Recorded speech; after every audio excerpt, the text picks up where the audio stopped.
Bismillahirrahmanirrahim. Assalamualaikum warahmatullahi wabarakatuh.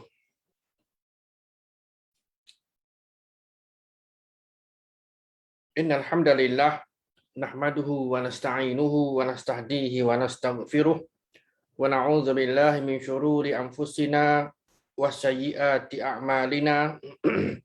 May yahdihillahu fala mudhillalah wa may yudlilhu fala hadiyalah. Asyhadu an la ilaha illallah wahdahu la syarikalah wa asyhadu anna Muhammadan abduhu wa rasuluh amma ba'd. Tuan-tuan dan puan-puan, muslimin dan muslimat yang dirahmati Allah sekalian, alhamdulillah.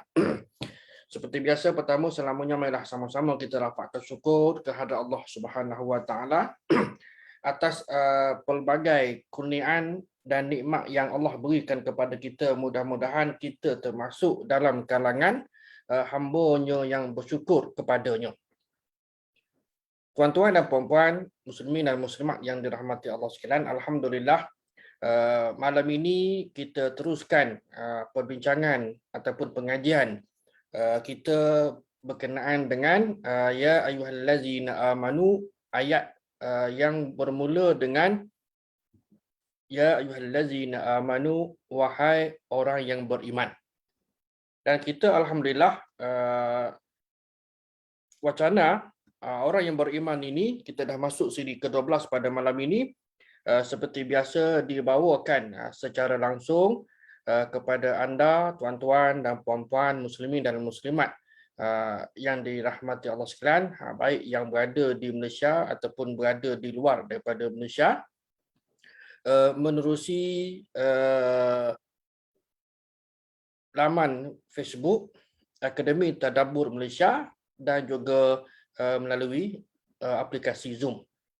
Baik, kita mulakan. Wahai orang yang beriman, siri 12 ayat 282, ni silap ni. 282 surah Al-Baqarah, iaitu ayat berkenaan dengan hutang piutang. Dan ayat ini tuan-tuan dan puan-puan sekalian, saya kira ramai dalam kalangan kita yang mengetahui akan ayat ini, iaitu ayat yang paling panjang, ayat yang terpanjang sekali dalam Al-Quran. Kan, satu muka surat ada, satu muka surat lebih kuranglah kan. Jadi ayat yang paling panjang sekali dalam surah Al-Baqarah, ayat 282 yang intinya menyentuh tentang hutang piutang. Panjang cerita je. Baik. A'udzubillahi minasyaitonirrajim. Bismillahirrahmanirrahim. Qala Allahu azza wa jalla fi kitabihil aziz, ya ayyuhallazina amanu idza tadayantum bidainin ila ajalin musamma faktubuh wal yaktub bainakum katibun bil adl. Kita kena baca sekat-sekat lah kot. Sebab kalau nak terjemah mungkin jadi dia punya jauh. Sebab saya pun tak buat frasa demi frasa. Baik, kita bermula dengan ya ayyuhallazina amanu iza tadayantum bidainin ila ajalin musamma faktubuh. Allah menyeru kepada orang yang beriman, apabila kamu tadayantum bidainin, apabila kamu bermuamalah dengan secara tidak tunai. Tadayantum ini asalnya daripada perkataan dana, yudanu, dain. Dan perkataan dain daripada kata akarnya dana. Baik, wahai orang yang beriman, apabila kamu bermuamalah, yakni berjual beli dan seumpamanya, secara tidak tunai, yakni secara kita panggil hutang. Kan, bidainin ila ajalin musamma, kepada suatu tempoh yang tertentu, faktubuhu, maka hendaklah kamu menulis atau mencatatnya. Okey, frasa yang pertama. Wal yaktub bainakum katibun bil adl, dan hendaklah menulis ataupun hendaklah ada penulis yang mencatatkan transaksi tadi itu, katibun bil adli, hendaklah kamu menuliskannya. Dan hendaklah seorang penulis antara kamu wala ya'ba katibun an yaktuba kama 'allamahullah. Dan hendaklah seorang penulis antara kamu menuliskannya dengan benar. Kama 'allamahullah falyaktub wal yumlil ladzi 'alaihi al-haqqu wal yattaqillaha rabbah wala yabkhas minhu syai'a. Dan janganlah penulis enggan menulisnya sebagaimana Allah Subhanahu wa taala allamahu telah mengajarkannya, maka hendaklah dia menulis. Wal yumlil ladzi 'alaihi al-haqqu, dan hendaklah orang yang berhutang itu mengimlakkan, yakni apa yang ditulis, menulislah juga menulis apa yang ditulis, dan hendaklah ia bertakwa kepada Allah. Wal yattaqillaha rabbah, dan hendaklah dia bertakwa kepada Allah. Wala yabkhas minhu syai'a, dan janganlah ia mengurangi sedikit pun dari hutangnya. Fa in kana allazi 'alal haqqu safihan aw da'ifan aw la yastati'u an yumilla huwa falyumlil waliyuhu bil 'adl. Dan jika yang berhutang itu orang yang da'ifan, orang yang lemah akalnya, da'if kan, atau lemah keadaannya. Safihan ni orang bodoh lah kalau terjemah kita ni. Orang yang bodoh ataupun yang lemah keadaan fizikalnya, aw la yastati'u an yumilla, dan atau dia tidak mampu untuk mengimlakkan, maknanya nak mencatat transaksi tadi ataupun hutang tadi. Fal yumlil waliyahu bil adli, walinya maknanya orang lain lah yang dipercayai, kena ambil tanggungjawab untuk menulisnya. Wastashhidu syahidaini min rijalikum, kemudian persaksikanlah dengan 2 orang saksi dalam kalangan rijal, orang lelaki dalam kalangan kamu.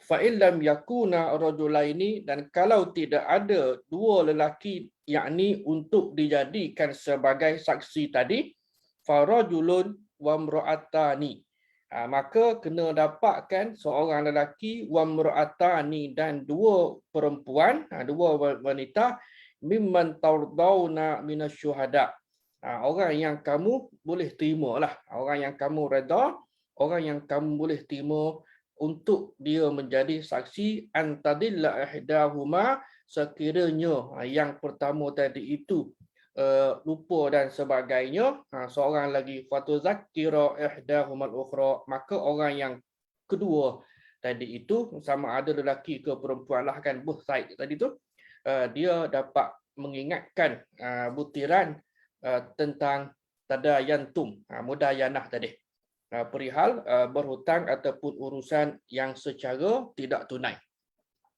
Wala ya'ba syuhada'u idza ma du'u. Yang ini panjang sikitlah ayat ini. Dan janganlah saksi-saksi itu enggan ataupun tidak mahu menulis apabila idza ma du'u, apabila mereka tu dipanggil. Maknanya dah setuju dah dia nak jadi saksi kan, apabila berlakunya hari kejadian kan. Jadi dia tak mahu. Mana tak boleh. Wala tas'amu an taktubuhu saghiran aw kabiran ila ajalih. Dan apabila mereka dipanggil, jangan kamu jemu untuk nak mencatatkan ataupun menulis hutang itu, sama ada saghiran, baik yang kecil maupun yang besar, sampai batas waktu ataupun bila cukup masa membayarnya.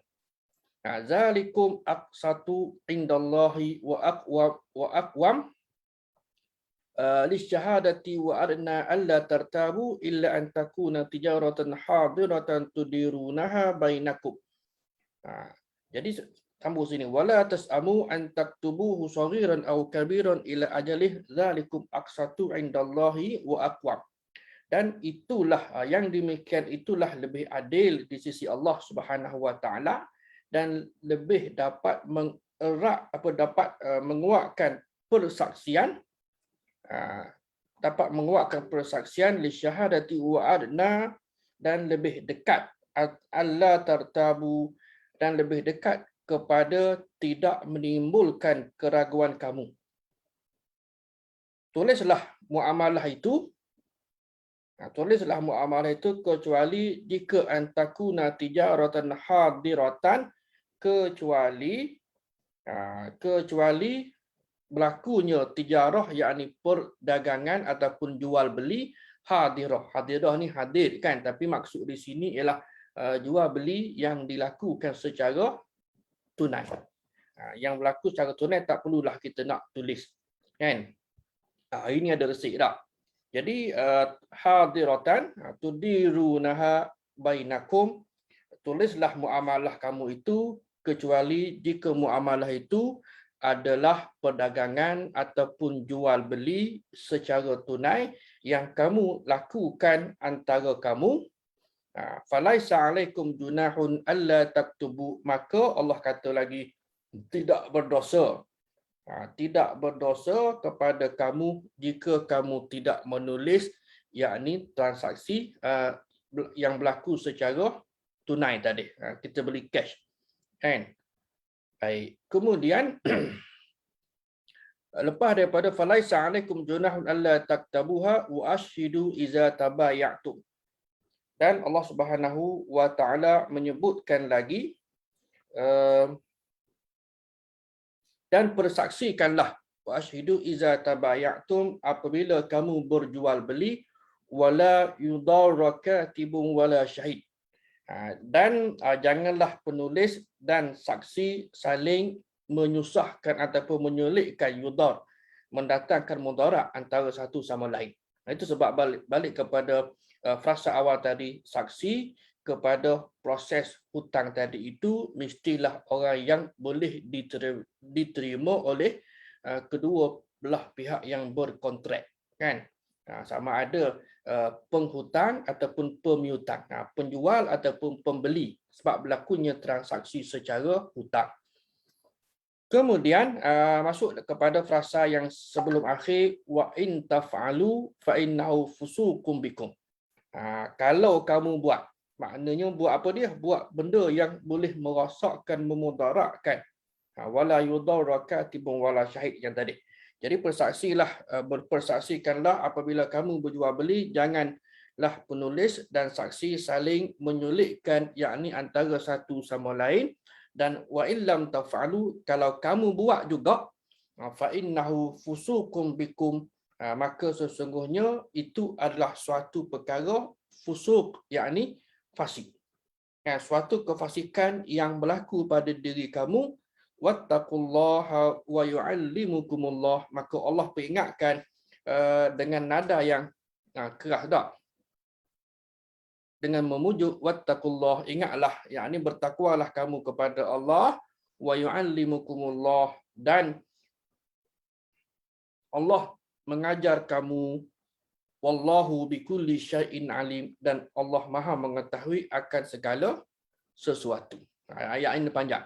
Kan, wahai orang beriman, apabila kamu menjalankan suatu urusan dengan hutang piutang yang diberi tempoh kepada satu masa yang tertentu.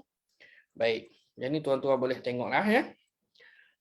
Baik, hubungan dengan ayat yang terdahulu.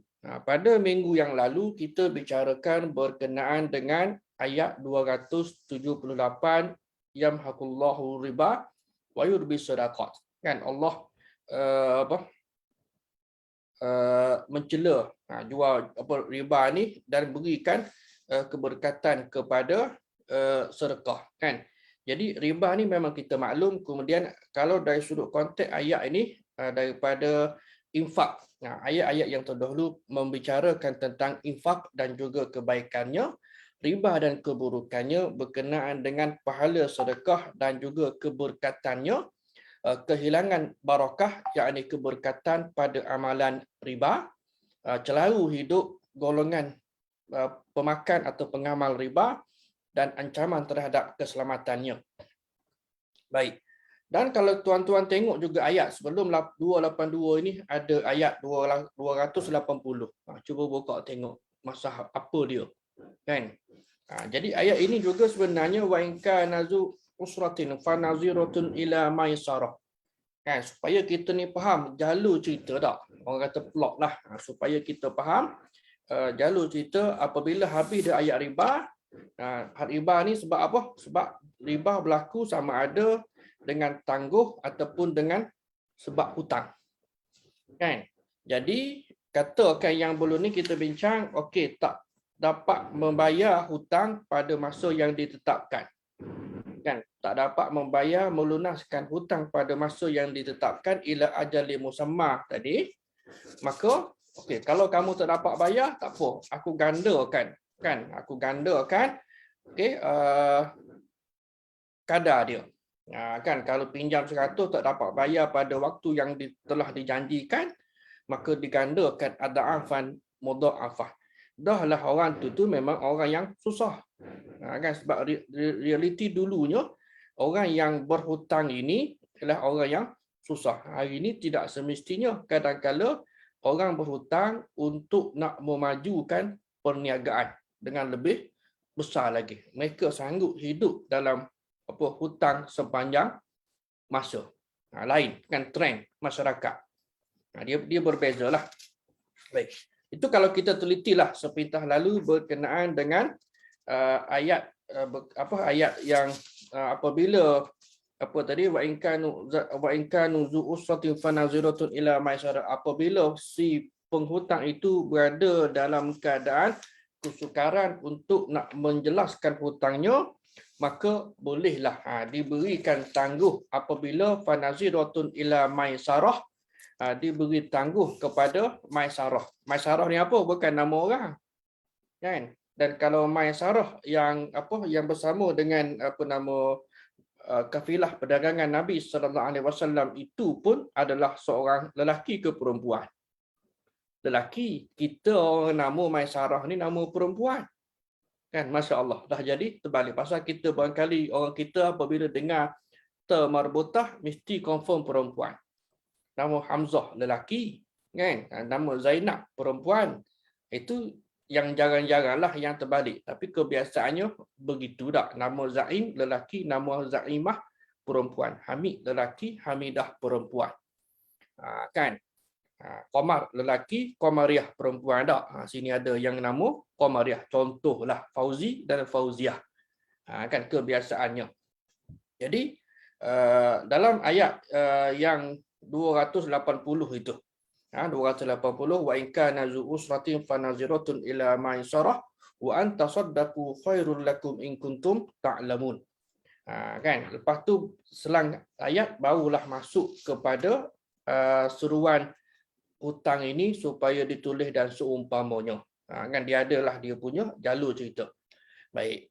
Jadi 282 ini Allah bicara berkenaan dengan jenis muamalah dan tindakan yang sewajarnya dilakukan bagi nak mengemas kini takbir urus niaga. Sebabnya ini dari sudut niaga lah sebenarnya, kan, dalam konteks niaga. Sebab riba itu pun dari sudut latar belakang sejarah adalah riba.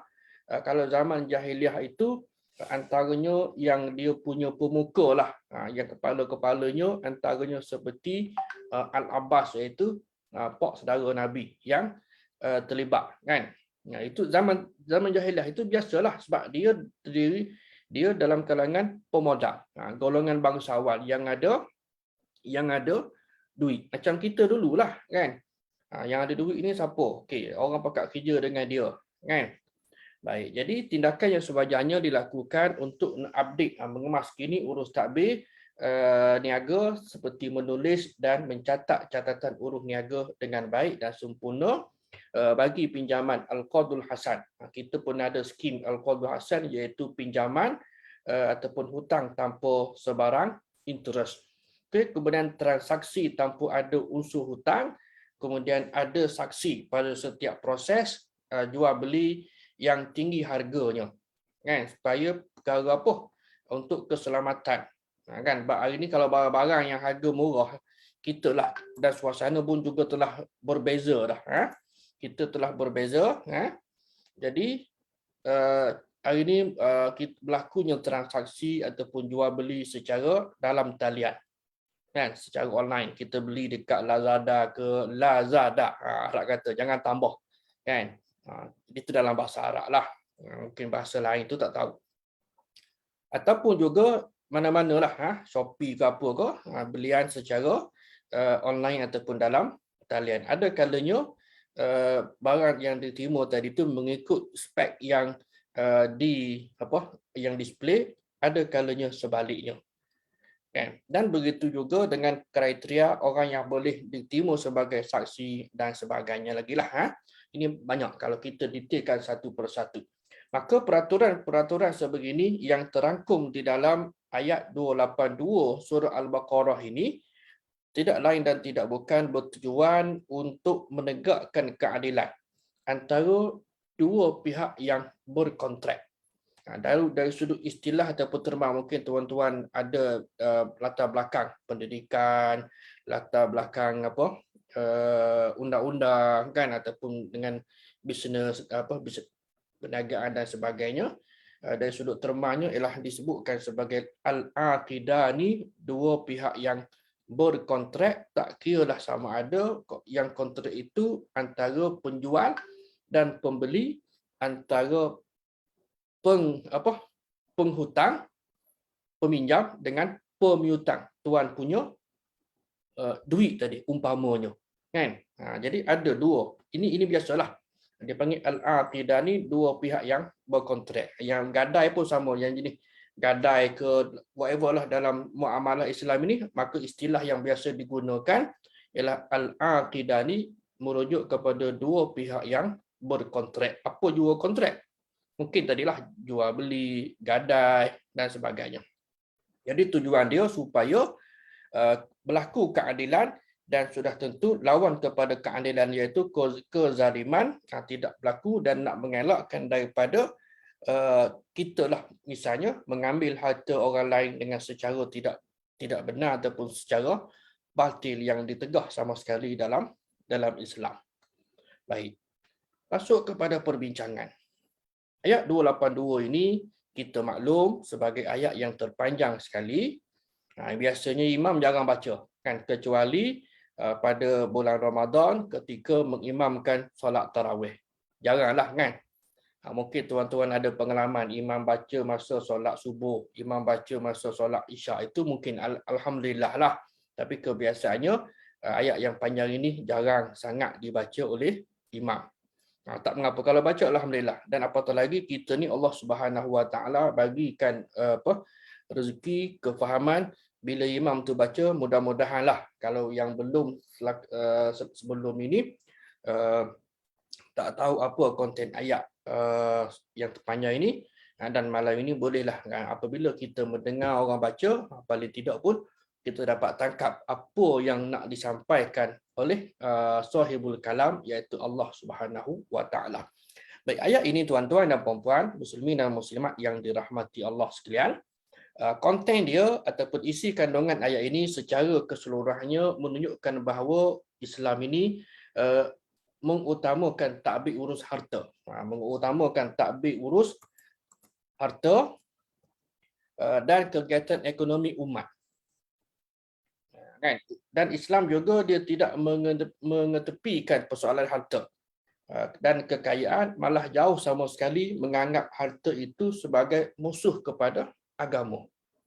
Kita kena faham, Islam ini berada pertengahan antara banyak benda. Kalau dari sudut agama, kepercayaan kepada Tuhan, Islam ini konsep tauhid, mengesahkan Allah, kerana ada manusia percaya banyak Tuhan dan ada manusia percaya tidak ada Tuhan.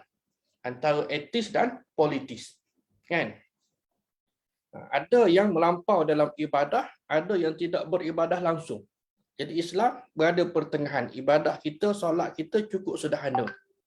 Bagi orang yang mungkin tidak biasa, dia rasa Islam ini beratlah, solat 5 kali, kan, yang difardukan. Puasa Ramadan sebulan sahaja, kan. Mungkin bagi orang yang tak faham, dan kerja kita tuan-tuan untuk nak memahamkan sama ada dalam kalangan umat Islam itu sendiri yang jenis tak berapa kisah, kan, tentang perihal hukum agama. Ada mudah aja kan, beraurat tak jaga. Terutama orang perempuan lah, bukan suka nak menyalahkan, tidak.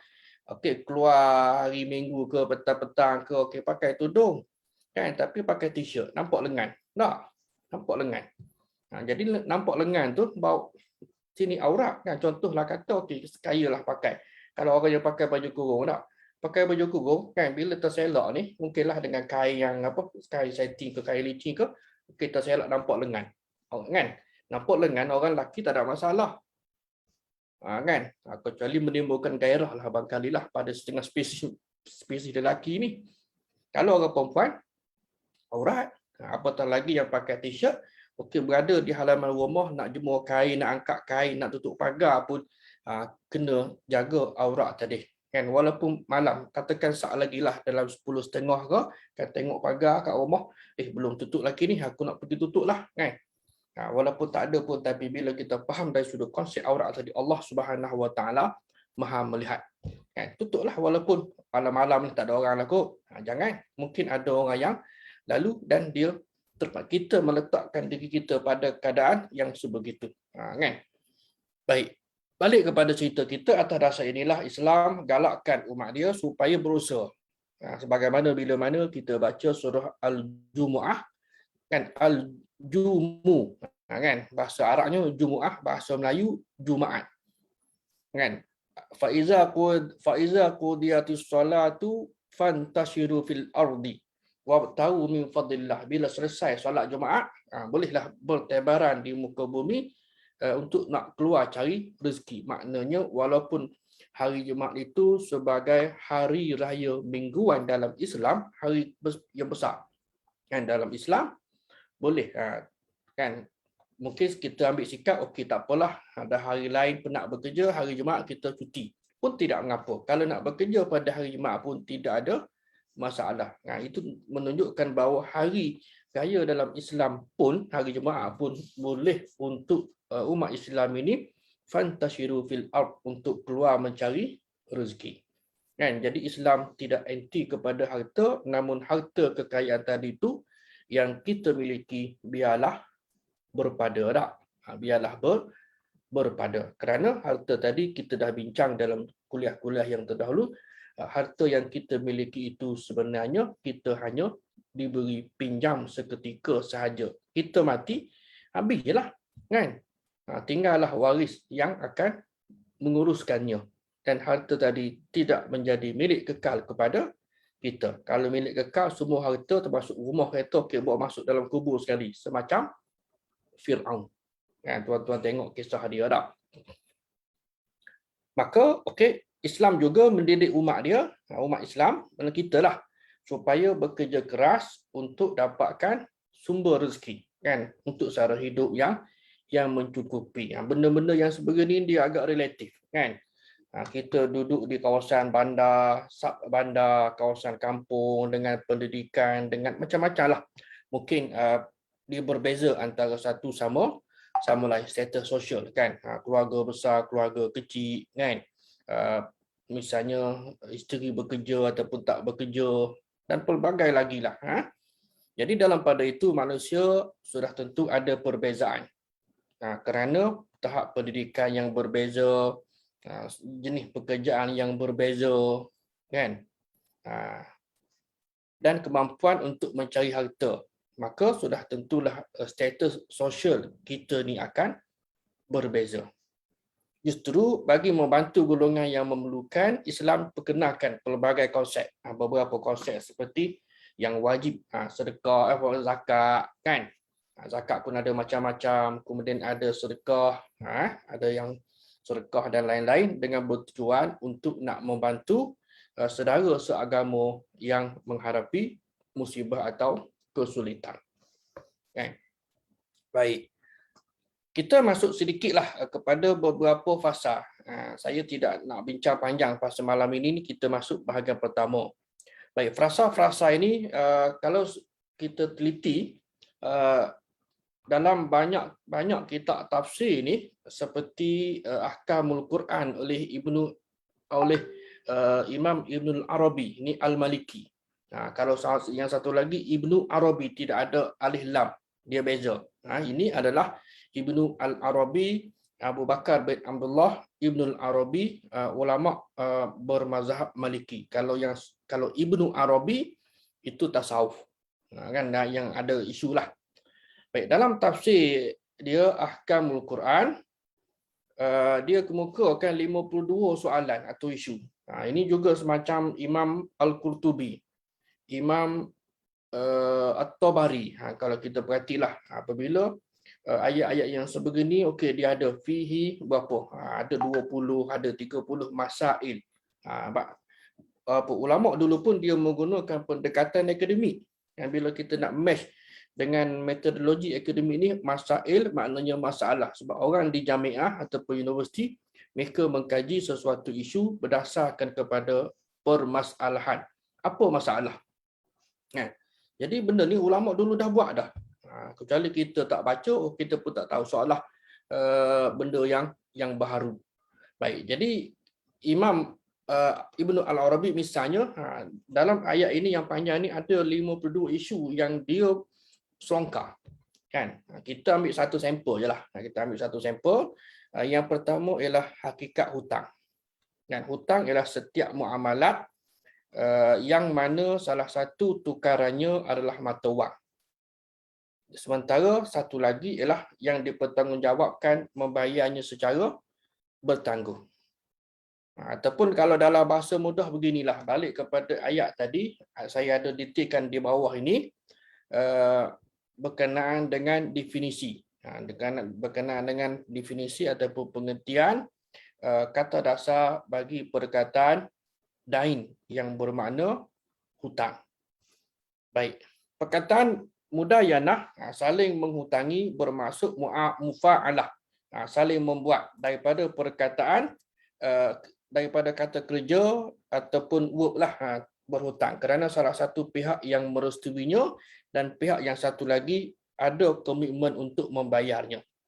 Maka Allah Ta'ala menyebutkan, ini sekadar contoh awal, konsep ini melalui firman-Nya, ila ajalin musamma, kepada suatu tempoh yang tertentu. Kan, duit ada. Duit ada tapi kan, okey, nak bayar 1 bulan 12. Ditangguhkan bayaran tadi, kan, maka berlakulah di situ disebutkan sebagai ad-dain. Kan, maknanya bayaran secara tidak tunai. Biasanya sama ada hutang itu yang disebut sebagai bayar ataupun bayaran secara tangguh. Baik, kita tengok di sini. Perkataan ad-dain dalam bahasa Arab adalah kata nama terbitan dari yang bermaksud hutang atau pinjaman yang bertempoh. Hutang ataupun pinjaman yang bertempoh. Dia pinjaman ini, tuan-tuan, tidak semestinya duit. Cuma dalam konteks semasa ini orang nampak duit. Katakan, okey, saya pinjam garam lah, kan, dengan jiran sebelah. Dulu masyarakat kita biasalah tak pinjam, mak kata okey, pergi pinjam garam lah dengan makcik limah, ataupun pinjam ke hutang ke, adalah istilah-istilah kan, dengan pinjam beras secupak ke nak masak dululah, kan. Orang dulu biasa mereka hidup satu sekampung, mungkin sebelahnya saudara mara kan, ataupun kalau bukan saudara mara pun memang kehidupan yang cukup akrab dan harmoni. Saling membantu antara satu sama lain, senang sama senang, susah sama susah. Tak. Maka okey, bermakna ad-dain ini bermakna hutang ataupun pinjaman yang bertempoh. Kalau hari ni duitlah, kalau tidak pun beras ke tadi, okey, pinjam beras, hutang beras untuk bayar. Bayar mungkin dia tak sebutlah, nantilah aku senang-senang aku bayar. Kan, contohlah kata si A tadi kepada jiran dia. Kan? Manakala hutang atau pinjaman yang tidak ada tempoh dinamakan al-qard. Ini beza antara ad-dain dan al-qard. Nampak tak? Kalau nak pinjam beras lah, kata tadi pinjam duit ke pinjam beras. Okey, saya bayar 1 bulan 1. 2022. Maknanya dengan menyebutkan tempoh ila ajalin musamma, kepada tempoh yang tertentu, maka itu dinamakan ad-dain. hutang. Kan, manakala kalau nantilah aku bayarlah, kan, tanpa menyebutkan tempoh, maka ia dinamakan al-qardu, pinjaman. Ini dari sudut teknikal lah. Baik. Perkataan ad-dain dalam bahasa Arab daripada dana yadinu, dia ada 7 makna: berhutang, pinjam sesuatu, tunduk dan menghinakan diri, perhitungan ataupun perkiraanlah hisab. Al-jaza, pembalasan, ad-din, agama, ada istiadat dan juga jalan hidup. Jadi apabila kita nak match ada 7 makna perkataan dana yadinu, dinan wa dainan. Perkataan din agama dan dain daripada akar kata yang sama. Jadi dalam hal ini kita tengok penggunaan. Kita tengok penggunaan ke mana dan apakah maksud dalam konteks ayat tersebut. Jadi walau bagaimanapun konteks ini lebih yang kita guna pakai ialah ad-dain, merujuk kepada hutang atau meminjam sesuatu sama ada bertempoh ataupun tidak. Kan? Dalam konteks ayat ini ialah pinjam ataupun berhutang ila ajalin musamma, aku nak bayar nantilah bila, bulan depan ke, untuk suatu tempoh yang tertentu. Baik. Kemudian peminjam dalam bahasa Arab yang disebut da'in. Da alif hamzah nun. Kan, da'in iaitu orang yang mempunyai hutang, manakala yang tuan punya hutang pula disebut madin. Dia berlaku sedikit perbezaan. Ini technical aspect, saya rasa tak perlu di highlight lah. Jadi antara da'in, orang yang peminjam ataupun penghutang, dengan satu lagi bahasa Melayu kita panggil tuan punya hutang ataupun pemiutang. Kan? Dia ada juga istilah-istilah ni. Baik. Dan perkataan ad-dain juga bermaksud hutang yang harus dibayar, berhutang atau meminjam sesuatu. Dan juga membawa maksud tunduk dan menghinakan diri. Kan? Perkataan ad-dain disebutkan 4 kali dalam Quran dan secara literal ataupun secara bahasanya membawa satu makna atau pengertian, iaitu hutang. Bila sebut ad-dain, maknanya yang dimaksudkan dalam Al-Quran adalah hutang. Walaupun dia ni berasal daripada kata dasar dana yadinu, dinan wa dainan, tapi apabila disebutkan dain bermaksud hutang, dia tidak pergi kepada 6 makna yang lain. Dia tidak pergi kepada 6 makna yang lain seperti al-jaza, al-dhillu, kehinaan, al-hal, sekarang, al-sultan, menguasai dan sebagainya. Baik. Dan juga Al-Quran memberikan makna ad-dain sebagai hutang, manakala at-tadayun. Kita baca ayat tadi, iza tadayantum bidainin. Kan ada penambahan tadayana, maknanya alif di situ tu ialah yang saling. Maknanya mesti ada dua pihak yang saling bagi dan terima. Kan? Cara mudah macam itulah. Baik, perkataan at-tadayun dalam Quran diberikan 2 pengertian, sama ada dengan makna pembalasan ataupun al-mujazat, dan yang kedua adalah berhutang dengan harta, at-tadayun bil mal.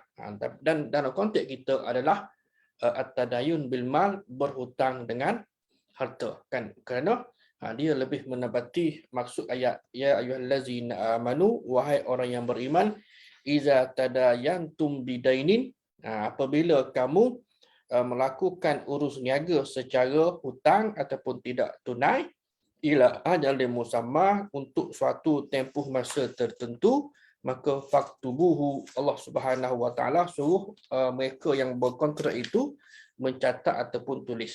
Okey. Jadi firman Allah Subhanahu wa taala ini, tuan-tuan, yang ni panjang, saya nak skip sajalah. Okey, firman Allah Subhanahu wa taala, wahai orang beriman, apabila kamu bermuamalah dengan secara tidak tunai, untuk suatu tempoh yang ditentukan, maknanya dua pihak tadi dah setuju.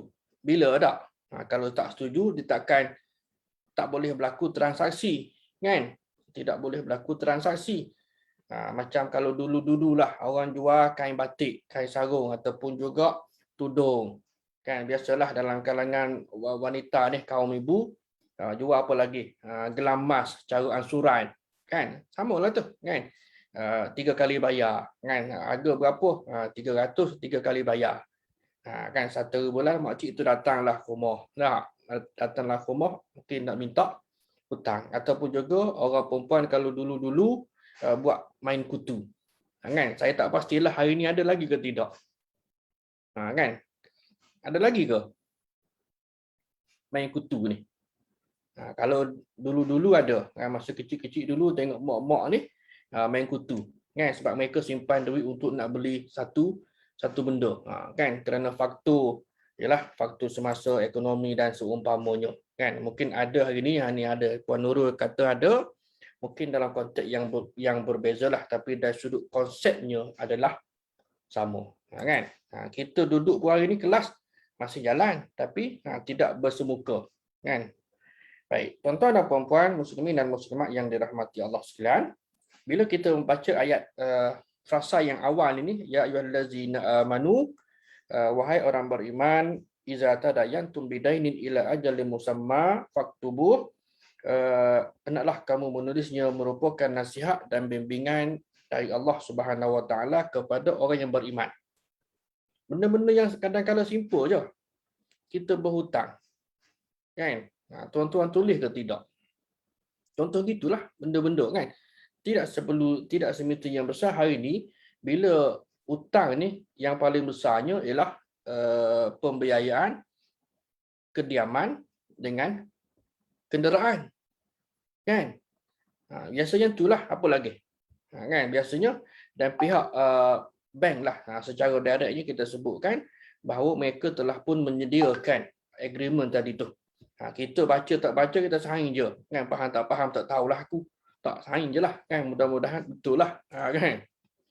Jadi kita tulis. Itu hutang yang secara rasmi. Kan? Atas nama pembelian, dan hari ini dari sudut termanya digunakan oleh pihak perbankan Islam dengan nama pembiayaan. Kalau the term yang konvensional masih lagi guna pinjaman. Saya tanya pihak bank lah, ada juga pegawai-pegawai ni yang tak faham. Kan?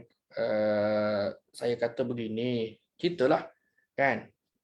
Bab interest ni sebagaimana yang saya sebutkan sebelum ini. Kalau kereta harga 50,000, kan?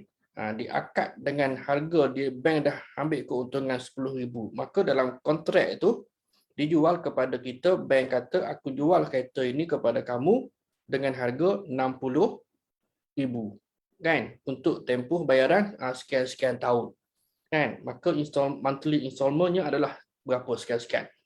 Kan? Itu Islamilah kerana kadar harga telah pun diletakkan, kan? Yang konvensional ialah 50,000 tapi base kepada interest berapa? 3.8, kan? 3.1, kan? Jadi total berapa? Itulah beza. Masih ada lagi dalam kalangan yang bawah-bawah di pickup bank.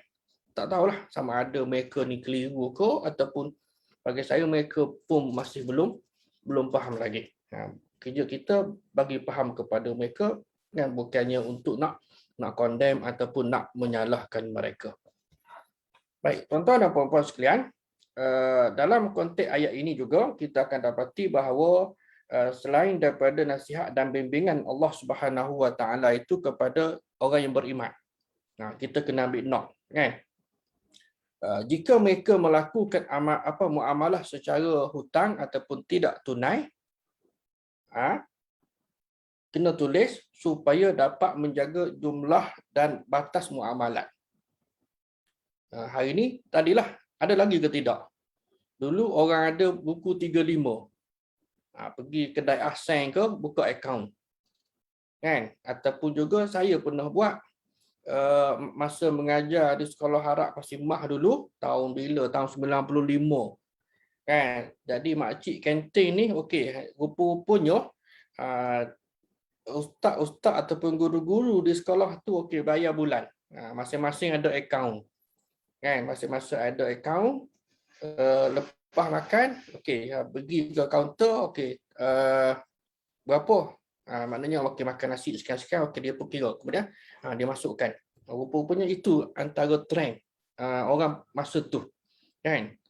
Saya pergilah banyak tahun lepas, alhamdulillah trend dah berubah. Artinya bayar cash. Sudah tidak lagi hutang. Kalau boleh kita bak makan ni tuan-tuan, tak kita nak bayar secara hutang, bukan bayar secara tunai. Kan kita nak bayar cash berapa? RM5. RM5 lah. Kan kalau tak ada duit, tengok berapa ada dalam poket. Kalau RM3, okey saya nak makan dengan harga yang sekian. Kan seboleh-boleh sebaik-baiknya begitulah. Kan? Baik. Kemudian serta lebih menguatkan kalau ada saksi.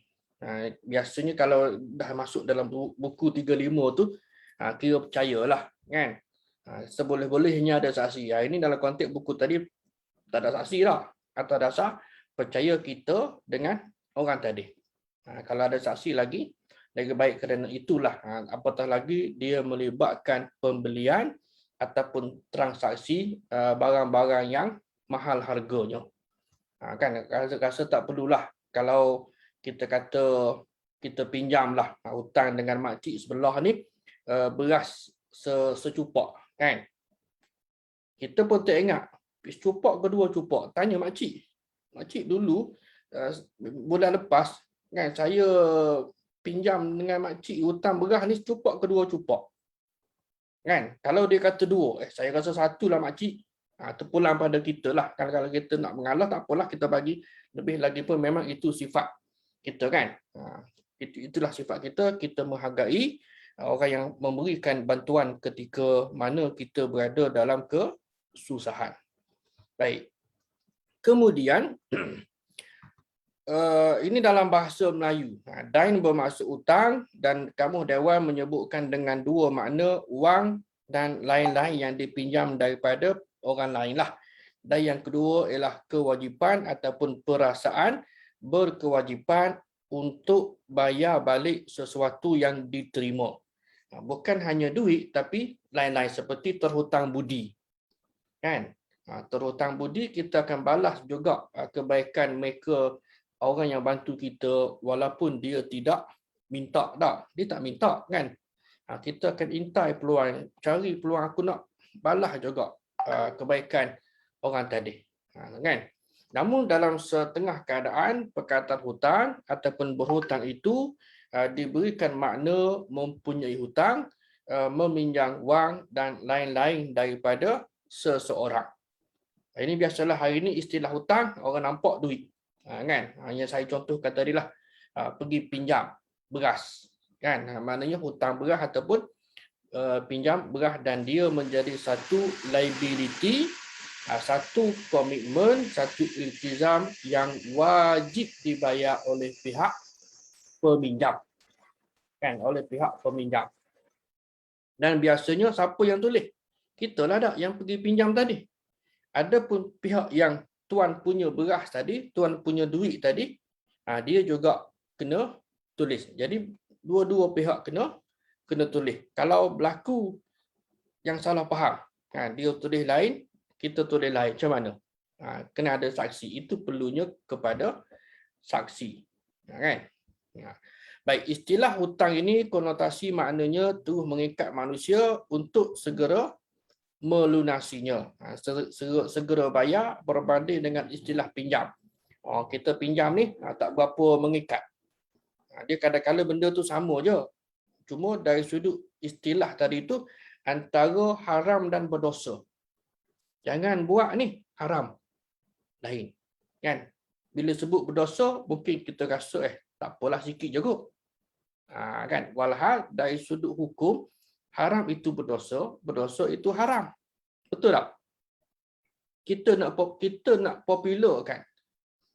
Yang haram lah supaya orang alert kan? Mereka beringat. kalau kita kata okey berdosa ni, terutama kepada remaja lah tak, golongan belia, sebab kita pernah melalui zaman tersebut, mungkin kita rasa tak berapa kisah pun dengan dosa ni. Tapi bila sebut haram, lain sikit, kita rasa ketegak sikit tak, kita rasa agak-agak aku nak buat ke tidak, ini haram. Kalau dosa main rendah je. Itu contohlah. Baik, tuan-tuan dan puan-puan sekalian, maka istilah hutang itu lebih baik daripada istilah pinjam, kerana orang kita ni lah, kita orang Melayu biasanya dia akan bersegera untuk nak menjelaskan hutang tadi, bandingkan dengan pinjam. Baik, dalam bahasa Inggeris biasanya dua lah, sama ada disebut sebagai debt ataupun liability. Kan disebut debt ataupun liability, dia lebih kurang samalah maknanya. Baik, jadi dapatlah disimpulkan bahawa hutang ini pertama berhutang sesuatu. Berhutang ataupun meminjam sesuatu ada tiga makna. Pertama ialah hutang yang mesti dibayar. Hutang yang mesti dibayar. Yang kedua ialah berhutang atau meminjam sesuatu daripada orang lain. Daripada orang lain. Siapa? Mungkin adik-beradik kita pun sama juga. Asalkan orang lain. Antara suami dengan isteri. Pinjam duit kejap. Ada ke? Mungkin ada. Pinjam duit kejap pasal nak beli makanan. Kerana tanggungjawab menyediakan makanan adalah tanggungjawab encik suami. Jangan pula minta duit isteri. Kemudian dia pun pujuk-pujuk, okey tak apalah, guna duit saya. Oh, lega. Suami ni memang jenis kedekut. Okey. Yang ketiganya ialah berhutang atau pinjam dengan tempoh. Ini bertempoh. Bertempoh dan membayar dalam tempoh yang tertentu. Apa kaitan dengan sebelum dengan riba? Janji nak bayar 1 hari bulan 11. Minta maaf lah sekian-sekian. Tak apa, oleh kerana kamu tak dapat bayar hari ni, okey, aku gandakan hutang tadi, daripada 100 jadi 200. Itu riba jahiliah dululah. Tak apa. Relax. Aku gandakan. Okey, bila pula buat apa tarikh yang baru, 1 bulan 12 pula janji nak bayar. Janji nak bayar berapa? Bukan 100, dah 200 dah. Kerana modalnya adalah 100 sahaja. Tapi riba tadi itu 200. Okey, bermakna si A tadi dia kena bayar RM200 pada 1 Disember. Sampai tarikh 1 Disember, minta maaf lah, tak boleh bayar juga. Ganda lagi. Ganda lagi sebabkan oleh adanya penangguhan, maka adalah riba. Inilah dia. Itu yang kita dah bincangkan sebelum ini, tuan-tuan. Baik. Sebelum kita masuk kepada kesimpulan, adalah sedikit pentafsiran daripada Imam Ibn Katsir misalnya, bahawa Qatadah, dia cerita daripada Abu Hasan Al-A'rash daripada Ibn Abbas radhiyallahu anhu, dia kata, aku bersaksi bahawa pemberian hutang yang dijamin untuk diselesaikan pada tempoh yang tertentu itu telah dihalalkan dan diizinkan oleh Allah Subhanahu wa taala. Sebab bertempoh boleh. Bertempoh boleh. Bayar apa yang saya katakan tadi, ada persetujuan antara dua pihak. Saya pinjam duit ni, nantilah 1 hari bulan 12 saya bayar.